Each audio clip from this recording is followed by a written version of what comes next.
In this video, we're going to show you exactly how we cruised the world for 7 months on 11 different cruise ships and how we saved thousands, traveled in style, and how you can do the same using points, perks, and travel hacks. So stick around because we will share with you our exact and total cost of our amazing itinerary and provide you with tips that could put free cruise cash in your pocket.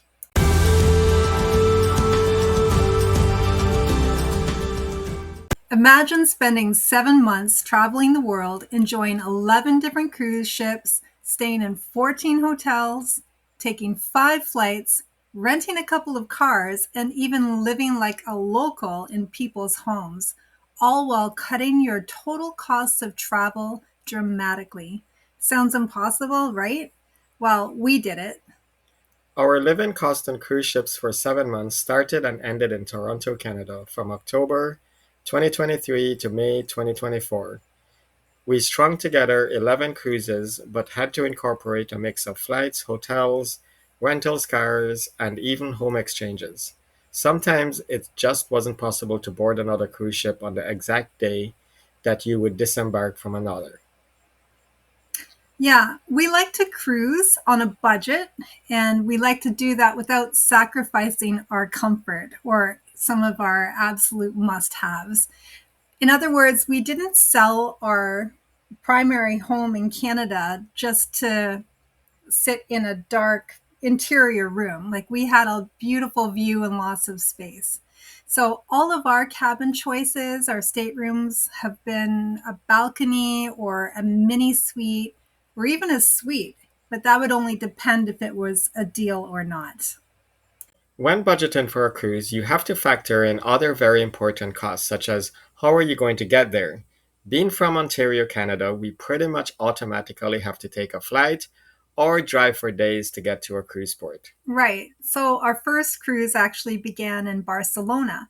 So right off the bat, we had to take a flight from Toronto to Spain Yes, but we also had to factor even how we were going to get to the airport. and then factor in the time zone differences and the fact that we never booked a cruise for the same day that we would arrive on a plane.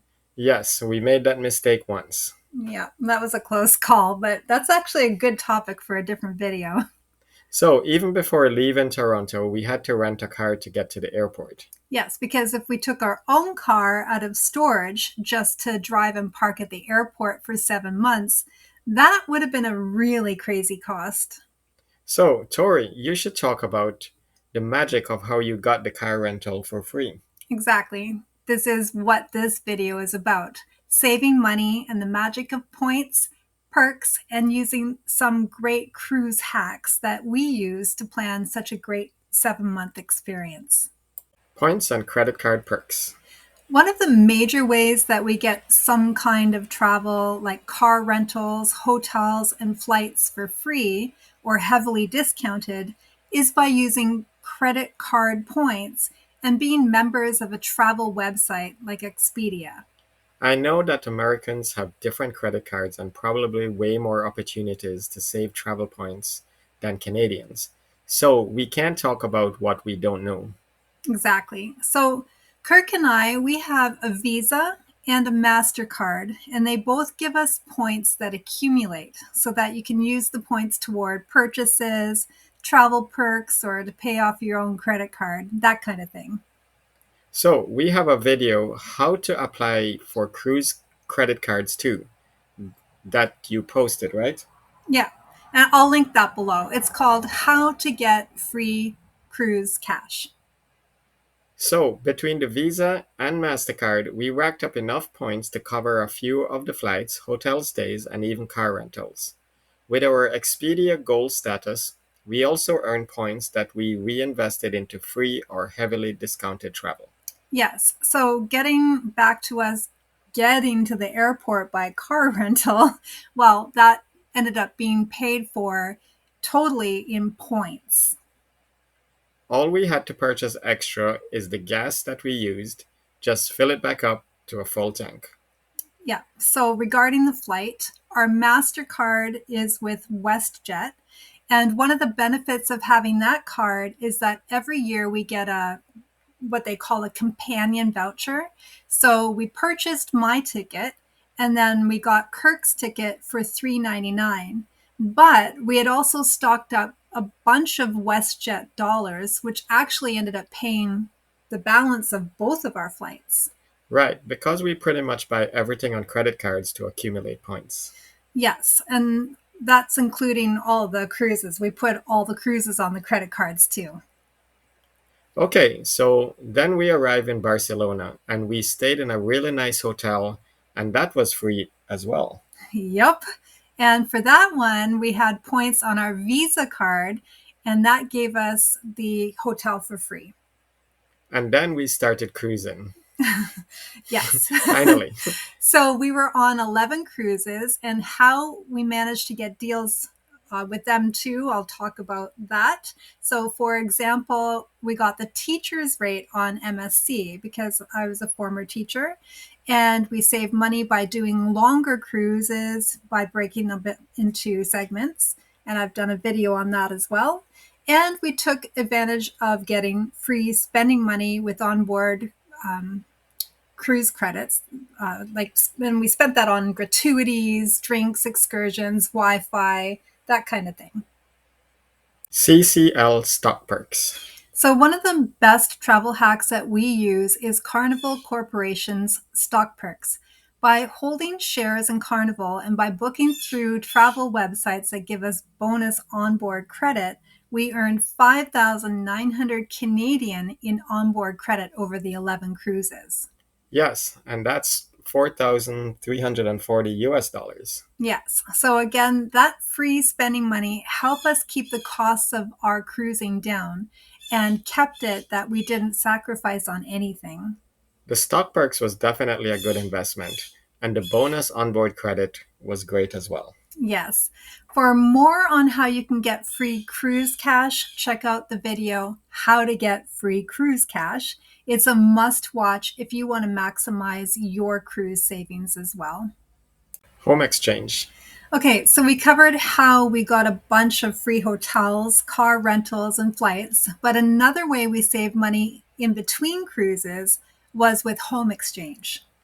When we arrived in Sydney, Australia, we had a choice of taking another really expensive cruise that was out of our budget or flying to Brisbane to take a short cruise and then do a 5-day home exchange so that we had somewhere to stay while visiting some new friends that we met on a different cruise. Right. So when we had our primary house in Canada, we would have people from around the world stay in our home instead of a hotel for points.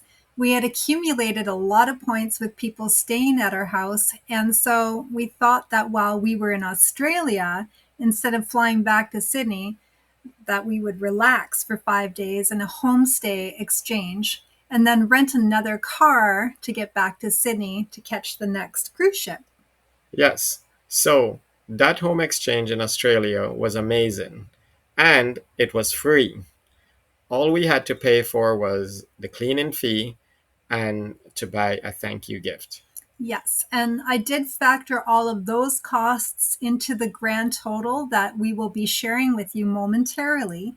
But before I reveal that cost, could I please ask that you like and subscribe to this channel, KirkToriStory, as we would really love to keep sharing our cruise budget hacks and our story about how we retired early to do what we want to do and live on cruise ships. It is very motivating to see an increase in subscribers to your channel. Yes, we're very excited to hear from people and hear about how we impact you in whatever way through our videos. And if you have a topic or if you want to answer specific questions, please put your questions in the comments and maybe we can make a video just for you. Yeah, I think we'd be really happy to do that. So again, if you have any specific questions, please don't hesitate to put it in the comments. The cost for 7 months of travel. Okay, let's do a quick recap of how we cruised for 7 months on 11 cruises in a balcony stateroom or better. Included was 5 flights, 14 hotel nights, 9 days of car rentals, 10 days of home exchanges, 5 times of taking an Uber, bus, or taxi to and from the cruise port, all of the gratuities on a ship, the cabin, the entertainment, the food. everything. So our per day cost works out to be 122 US dollars per person per day. So that $122 US a day works out to $3,668.76 per month per person. Which is $7,337.49 per month for both of us. Right. So what was the grand total, Kirk? It was $51,362.41 US dollars for 7 full months of travel. Yeah, I do know that this sounds like a lot, maybe, but you have to remember that we didn't stay in the cheapest cabins and we weren't in the cheapest hotels and we didn't take the cheapest flights. I think that if we didn't have all those points and perks, we would have spent a lot more money. Exactly. And this is why we're sharing our exact budget and the exact numbers. We're showing you that there are ways to save money while cruising and traveling without sacrifice, and that you can do it too. How you can do it too. So, what's the takeaway? Travel smart. Use your credit card points strategically.